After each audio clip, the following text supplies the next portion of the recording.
Hi, I'm Caroline Leavitt, the co-founder of A Mighty Place, which I started with the writer Jenna Blum, the day of lockdown when bookstores had their doors shuttered and people like myself had their tours canceled and readers were desperate to have connection with writers and books. And we are going strong now. I always say that we are entering kindergarten because I think we're 5 years old now, or maybe we're six, and we're still like 30 passionate volunteers and lots of fun stuff that is coming up for all of you. So a few housekeeping thing you'll see on the right. Oh, well, it's my right. Maybe it's not your right. There's a chat. In the chat, I have given you a link so that you can order our guest's book, which is this book that I absolutely love, Pieces You'll Never Get Back by Samina Ali. You can order it with a click, or you can go to your favorite indie store and order it. If you have questions for Samina, and I know I have many questions for her, just pop them in the chat and I will get to it. So before I say welcome, let me just tell you something about our author. Okay, let me just pull this up. Samina Ali is the author of Madras on Rainy Days, which was a winner of the French Premier Roman Étranger Award and a finalist for the Penn Hemingway Award in Fiction. She's a recipient of a Roma Jaffe Foundation Writers Award. She's been featured in NPR, The Economist, and more. She's also an influential advocate and spokesperson for Muslim women's rights worldwide, which I want to talk about that with you. And she served as a cultural ambassador to several European countries for the U.S. State Department. She's a founding member of the American Muslim feminist organizations, Daughters of, am I pronouncing this right, Hagar, yes. Hagar. Okay, the group's peaceful march into a mosque in Morgantown, West Virginia to advance equality became part of the documentary The Mosque in Morgantown, which aired nationwide on PBS as part of the series America at a Crossroads. It's incredible. It's just incredible. Samina was a featured speaker at the 2017 conference of the Nobel Women's Initiative, an international advocacy organization founded by 5 women, Peace Prize laureates. In 2013, she curated the acclaimed global exhibition Muslima, Muslim Women's Art and Voices, showcasing work by Muslim women activists, artists, and thought leaders around the world. That's just fabulous. So here's the cover of her book, which is a beautiful cover, and this is just one of my favorite books. Pieces You'll Never Get Back is a memoir, but it's devastating, hopeful, eerie, just so immersive. It's a memoir of how Samina was just 29, giving birth to her son, working on her first novel, and she went into a coma. She almost died. She sustained major brain injuries where not only did she not recognize her husband or realize that she had a baby, but the only language she could access was her native Urdu. This is the most visceral, unimaginable story, and it's just incredible. It's been called a triumph. It's been called riveting. It's just, it's mind-blowing, and it's unlike any memoir you've ever read, and I just urge everyone to read this. Oh, our co-founder, Jenna Blum, is here, and she said she's very excited to see this interview. Samina is so impressive, and so is Jenna Blum, the founder and CEO of A Mighty Place. So, Samina, welcome, welcome, welcome. I love this. Oh, thank you so much. And thank you for that very comprehensive introduction. I appreciate I do that. my homework. I try to do my Yeah, homework. you did. So I did want to say that this book is especially meaningful to me because I also had a difficult childbirth experience, as many people did, where I went into a coma and I was in the hospital for a bunch of months. And this book meant so much to me, just so much to me. Thank you so much. Thank No, you. thank you for writing it. So I wanted to ask you, after going through such a traumatizing time, when did you decide to write about this journey you went on, and how were you able to do that and be calm enough about it to get into writer mode, so to speak? Oh my goodness. Writing through trauma. Right. It is something that many people do. I'm was so saddened to hear about your experience with giving birth and how your complications also led to you being in a coma. Mhm. It and people, what I had is was preeclampsia, which, is not, as some people think, a rare complication. It is the number one complication of pregnancy.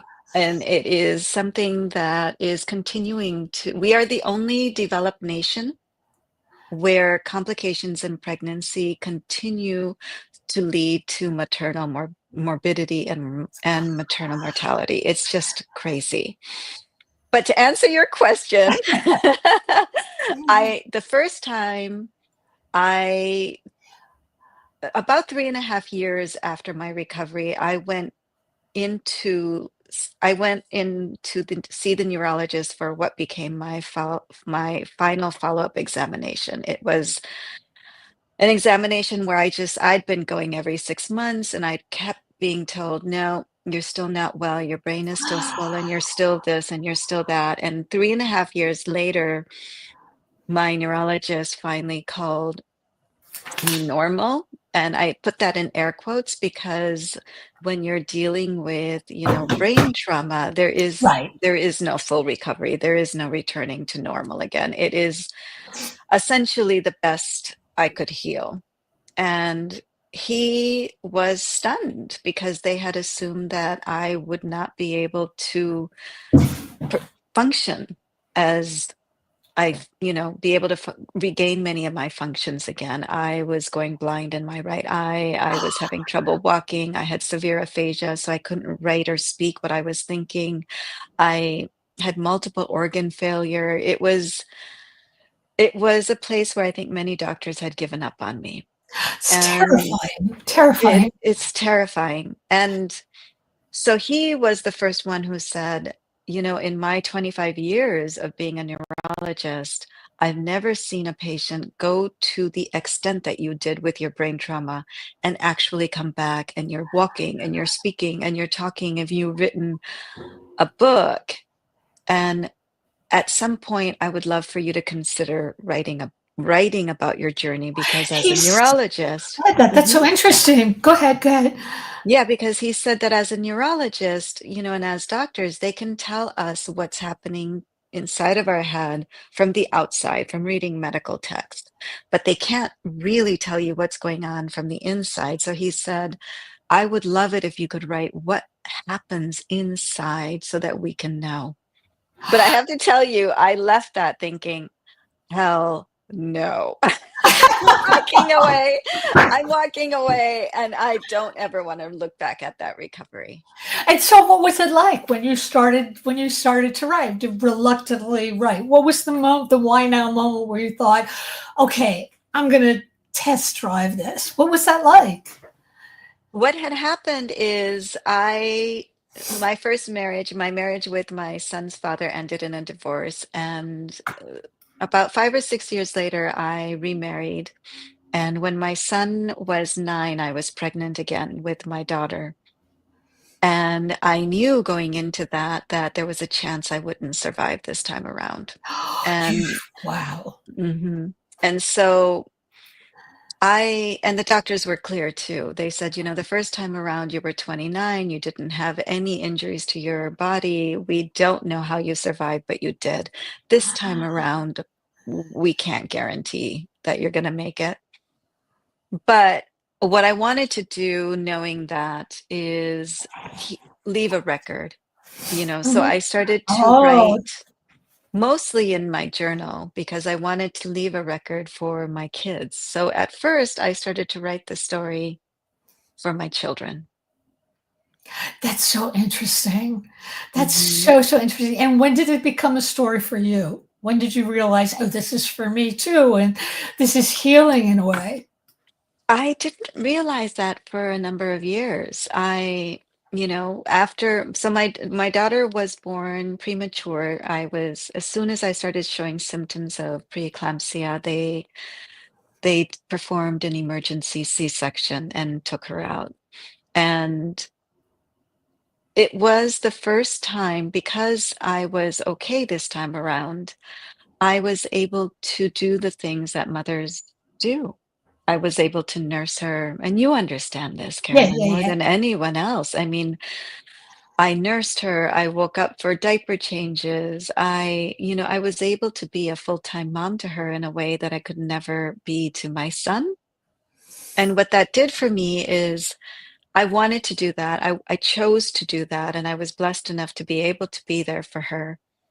But at the same time, every moment that I was with her was a reminder of how I wasn't there for my son.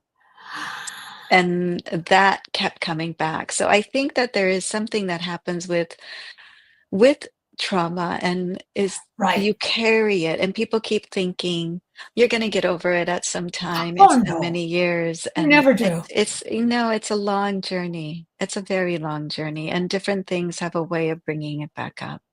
It's definitely a really long journey. You have one Hmm. great quote which says, "Giving birth requires giving up your old self," which is absolutely true, even if you have a normal, perfectly Yeah, wonderful birth. But when you have something that traumatizes you, it's kind of like you're doubly giving up your old self because you're not being that mother that you had fully intended to be. exactly. Can you talk a little bit about that? I mean, did you ever feel like you were going back to your own self before that? I The process of rewiring the brain, I think what happens is people around you assume that once you recover from brain damage, you're going to go back to being your old self, right? So I'll go Right, back to being right, the wife that I was. I'll go back right, to being the daughter I was. And the process of rewiring the brain, the way that a person recovers is not by you don't just simply regain what you lost. right. No, You you don't. you have to create new neural pathways and you have to re-engineer those in order for your brain to function and in order for you to regain those functions. So rewiring your brain means that I re-engineered myself down to my very core. And that re-engineering meant that I became an entirely new person. Yeah, yeah. You have a question from Laura Rossi, who happens to be a Mighty Blazes publicist, and she's Mhm. also my publicist. Hi, Laura. Laura wanted to know, and this is something that you and I spoke about before we came on here, about how, because I went through a harrowing experience with coma and you went Mhm. through, and how delighted we both were to meet each other. For me, it was a feeling of, oh my God, I'm not alone. Yes. There is something extraordinary about when you go through an extraordinary trauma to find somebody else who went through the same thing. I was just so grateful to read this book, and it was so enlightening. And I think, anybody who's been through any sort of trauma, this is the book that you want to read, because first of all, it makes you realize that there's many different layers of life. This is my next Mhm. question to you too. Um, after I was healed and I was out of my coma and I was home, and it was like a year later, I realized that I felt as though a layer of life had been pulled off, that I was looking at the Mhm. world differently. Like it had been all muddied before, because, you go to Mhm. lunch, you see your friends, you don't realize that any moment something can happen. How are you feeling Yeah. about that? Do you feel that too, Yeah. or? Yeah, absolutely. I think that one of the things that we do as humans is we hold on to a sense of of everything continuing, right? Things will Right. continue, things will always go on, things will continue this way. And what this event showed me is that there is no 5-year plan or 10-year plan. I mean, we can Yeah, no, make, there isn't. yeah, we can make those kinds of plans in order to make ourselves feel better. But I Right. think at the same time, it's so important to realize that life is unpredictable. It's totally unpredictable. You Mhm. can never imagine what's happening. I wanted to ask you, while you were writing this, was it terrifying to relive the moments as you were writing about them? And also, did you ever, as a writer, I'm sure you've experienced it a lot of times you write things and they seem very real and they're not. Were you able to tell the difference between what was true and what was sort of coming out of your imagination? The most difficult part of me for writing this book, in fact, was that I'm trained as a novelist. Right. And so the first few attempts that I made to write this book, a lot of the a lot of the book, I just kept writing it as scenes, as you might see in a novel. I kept trying to show people what it was like. And at a certain point, I realized, I had to keep revising and revising and revising to get to a place where I finally realized that with a memoir, you don't show, the voice really carries it forward. And so with a memoir, you're really telling your story. So then it was really just a matter of telling the story, finding my voice to do so. It was not terrifying to me. It was often it was very sad to go through it again. But at the same time, I want to make sure to get this point across that it's for me, it's I don't want to focus on the trauma. For me, it's about saying we all go through struggles. We all go through hardships. We all have dark moments in our lives. Right. And it's about rising above them. It's about turning inward and finding the strength, finding the resilience, finding the hope, That finding hope even in the darkest of times to move forward.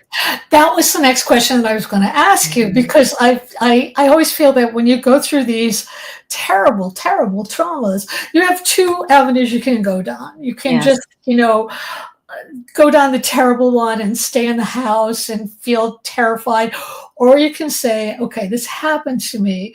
What am I going to do with it? And it feels to me like what you did with it is you created art. And in creating art, you're helping other people, you're engaging with them. And it feels to me like I don't know you before this book, but I would say in reading this book that you seem like an incredibly compassionate person.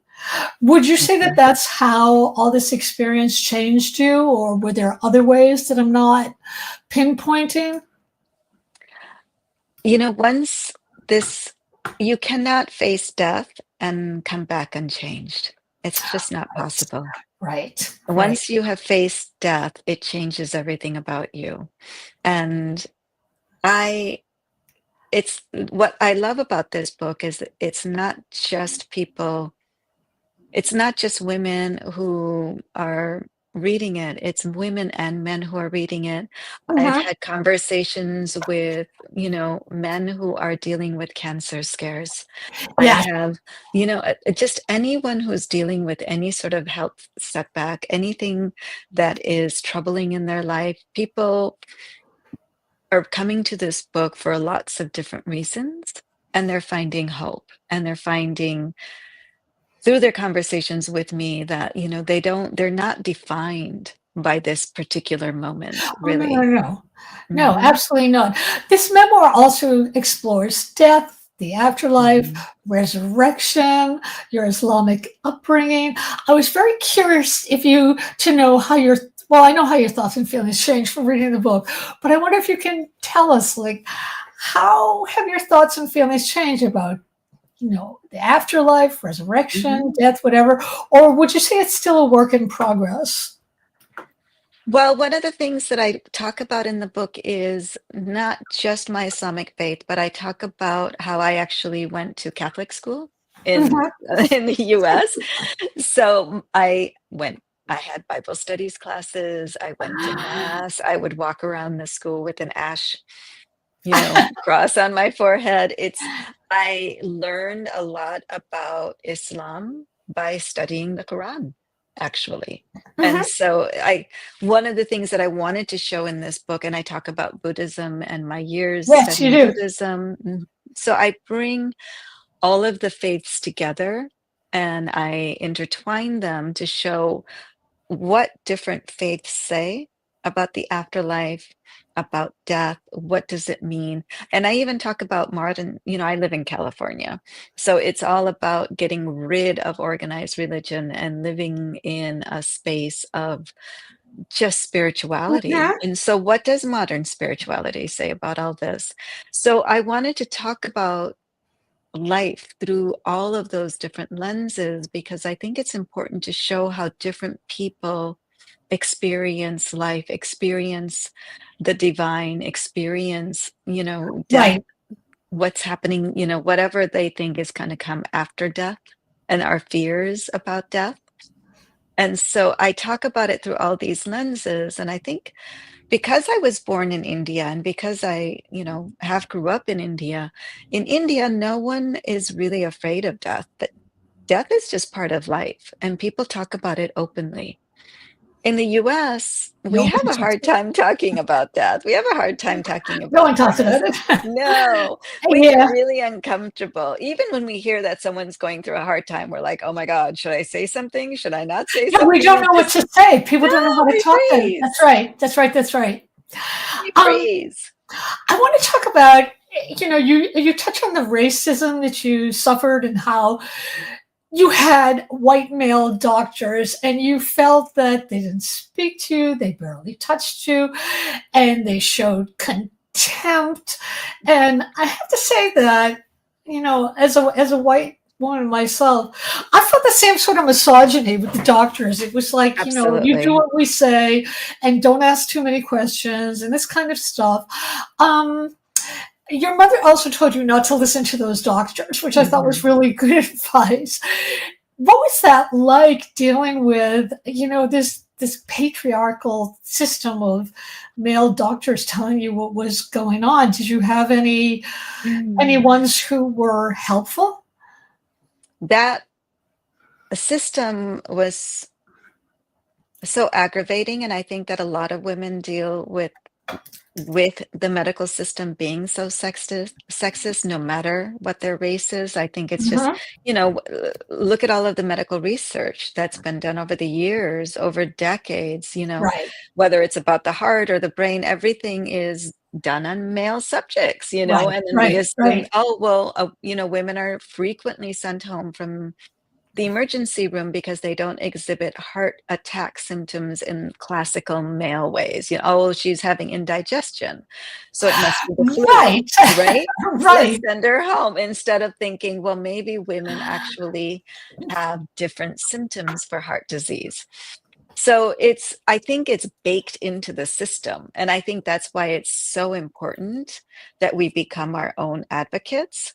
Oh, In my, absolutely. absolutely. And in my case, my son's father is white. And at a certain point, I thought that maybe if he spoke to my doctors, they would listen because, it's one white male speaking to another white male. But Yes. that didn't go over either. It was, well, I'm sorry, but what do you do? Are you a doctor yourself? And of course, he wasn't a doctor, so he was also dismissed. That's really terrible. Mhm. I want to ask you about the extraordinary work you do for Muslim women's rights. Tell us about what you do and how anybody out there can help and support this. It's interesting connecting my work over the years because I started as a novelist. I'm also, I worked a little bit with the State Department and, as a Muslim ambassador, I went to different countries and helped with the Muslim communities and bringing them together with the local communities. And then I did this exhibition. But if you look at it all, Carolyn, I think when I look back on all of my work that I've done, it's really been about healing. It really has been, Right. uh, that's been the central through line with all my work, whether it's about healing communities after a huge disruption like 9/11, or healing communities because they have had some certain, sexist, misogynist views of women, or healing the body, as I talk about in this book. But I will say that ironically, the very things that I was talking about, in terms of how Muslim women should become more in control of their bodies because Mhm. because Quran says we should have that control over our bodies. It's interesting for me to see and sad for me to see that we're now at a place in the US where women have to be talking about these same issues, Oh, right? no. It's terrifying. It's Yeah, absolutely terrifying. yeah. So I also wanted to ask you about, you know, do you feel after having gone through all this, do you still have like this underlying fear that any moment the other shoe is going to drop? That something I'm sorry, I'm projecting like crazy on you, Samina. But do you Oh, have that but do you have that feeling like, okay, I got through this, I did fine. Like, what's gonna happen next? And will I be up to it? Or do you feel like, okay, what's gonna happen next? Yes, I will be up to it. I had fear when I was pregnant with my daughter because, Oh yeah, of course you would. yeah, because I really, what I did when I became pregnant is I went back to the same hospital where I had my son. And this time I went to the chair of the department who happened to be a woman. And I said, I want you to be my main OBGYN. Oh good. And she agreed. And so I had a woman who cared for me the entire time. And at that point, it did feel to me like my fetus that was growing was more like a ticking time bomb, because at the end of it, my body could explode again.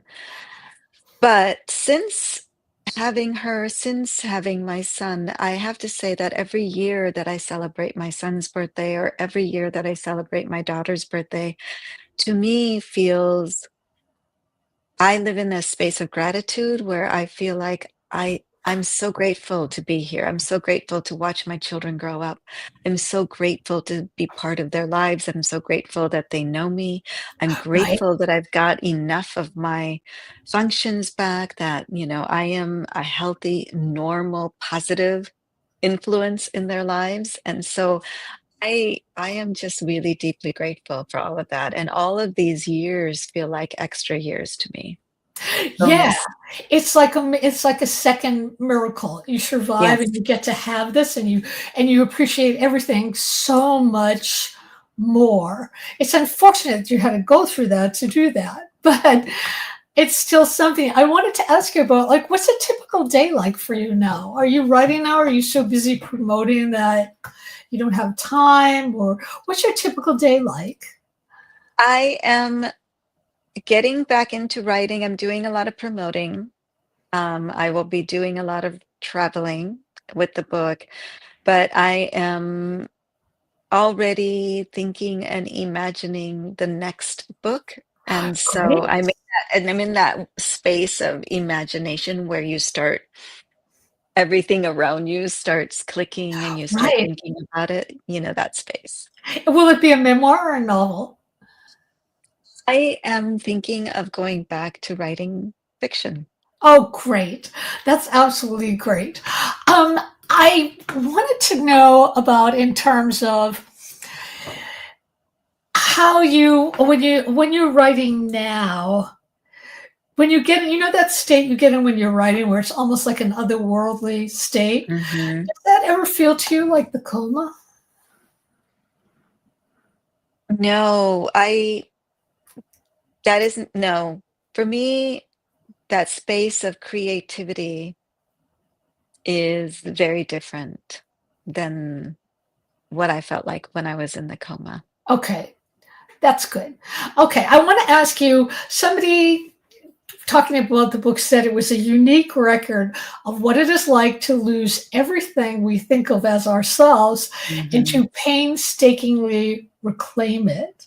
So tell us what you reclaimed and what you feel you're still reclaiming. And is there anything you feel that will never be reclaimed? And maybe if it's never reclaimed, you don't need it anymore. Sorry, that's a 4-part Yeah. question. I think what was interesting for me, having endured such massive brain trauma, is to realize how much of who we think we are is our brain. It's Right, just it's just, our imaginings of who we are. It's our past experiences, yes, but mostly the it's what we place on those past experiences. It's the meaning that we put on those experiences, right? So it's mhm, that meaning of I'm too much or I'm not enough, I'm too old or I'm too young, right, whatever those meanings are, we place those on our past experiences.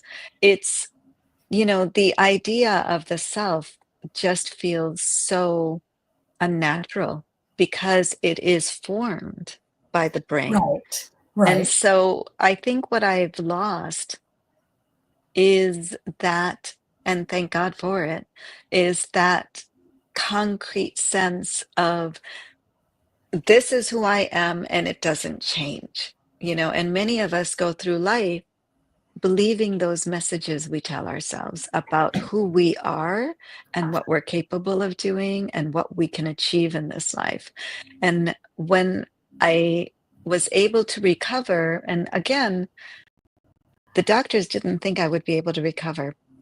And They the doctors never told do. They never do they? no, and they told me that I would never write. That was one of the things that they said is Wow. you're never going to write again. So the fact that I wrote and pushed myself to write, the fact that I'm in a place where I was able to fully recover, to me that opens up so many opportunities, and it gives me such a deep sense of our potential as humans. That's right. That's right. And a potential that never ever stops. You can Mm-mm. recreate yourself well into I mean, my mom fell in love for the first time when she was 95. Oh, And wow. if she can do it, anybody can do it. Anyone can do it. Anyone can do it. Exactly. Um, I want to say you have a few comments here. Robin Stull was commenting about um, the death and dying class she was taking in family discussions, and she's so grateful for this. Laura Thank Rossi you. said, "This is incredible. I appreciate this deep conversation." Mark Cecil is here. He's also a wonderful author. I just want to show this cover again because it's so beautiful. I mean, it's a dark cover, but it's gorgeous flowers. It's gorgeous, gorgeous flowers. It's Yeah. actually an incredibly hopeful book. And again, I want to tell people that just go to bookshop.org or walk into your favorite indie and Mhm. buy the book.